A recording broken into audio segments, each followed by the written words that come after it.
ஜீவநீரோடை ஊழியங்கள் வழங்கும் இதயத்திற்கு இன்று ஒரு சிந்தனை. ஏன் எரிச்சல்? யோனாவின் புத்தகம் 2ஆம் அதிகாரத்தை படித்து பாருங்கள். 1. அவர் கர்த்தரை நோக்கி ஜெபிக்கின்ற மனிதன். 2. கர்த்தர் தன்னுடைய சத்தத்தை கேட்டதாக சொல்லுகின்ற மனிதன். 3. நெருக்கங்களின் மத்தியிலும் தேவன் மேல் கொண்ட நம்பிக்கையை அறிக்கையிடும் மனிதன்.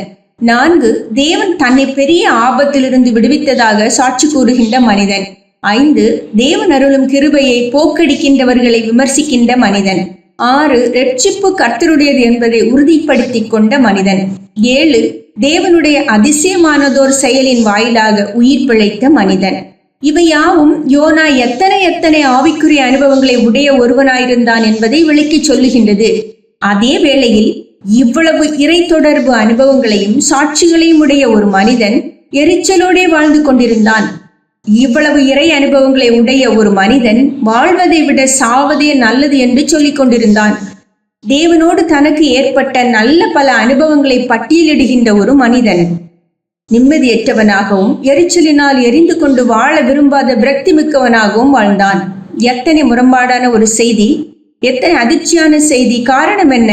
இத்தனை ஆன்மீக அனுபவங்கள் உள்ள ஒரு மனிதன் எவ்வளவு சமாதானத்தோடும் எவ்வளவு சந்தோஷத்தோடும் வாழ வேண்டும். ஆனால் யோனாவுக்கு ஏன் இப்படி ஒரு துர்ப்பாக்கியமான நிலைமை?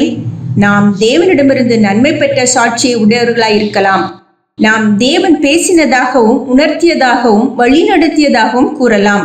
ஆயினும் இவற்றால் மட்டும் மன அமைதியும் மன மகிழ்ச்சியும் மன நிறைவும் வந்துவிடாது.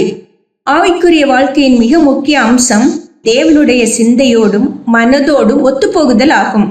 யோனா பல விதங்களில் ஆன்மீக அனுபவங்கள் பெற்றிருந்தும் தேவனுடைய மன விருப்பங்களோடு இசைந்து போக இயலவில்லை. மன்னிப்பு, அன்பு, பொறுமை போன்ற உயர் குணங்களை தேவன் விரும்பினார். ஆனால் பாவிகள் விஷயத்தில் இது போன்ற அணுகுமுறையை அவன் விரும்பவில்லை. எனவே தேவ சமூக எல்லைக்குள் இருந்தும் தேவ அமைதிக்கு தூரமாகவே இருந்தான். சிந்தனைக்கு, இறைவன் உன்னிடம் இருக்கின்றார் என்பதை விட அவர் உன்னிடம் என்ன செய்கின்றார் என்பதே முக்கியம். இறைவன் உன்னிடம் இருக்கின்றார் என்பதை விட அவர் உன்னிடம் என்ன செய்கின்றார் என்பதே முக்கியம்.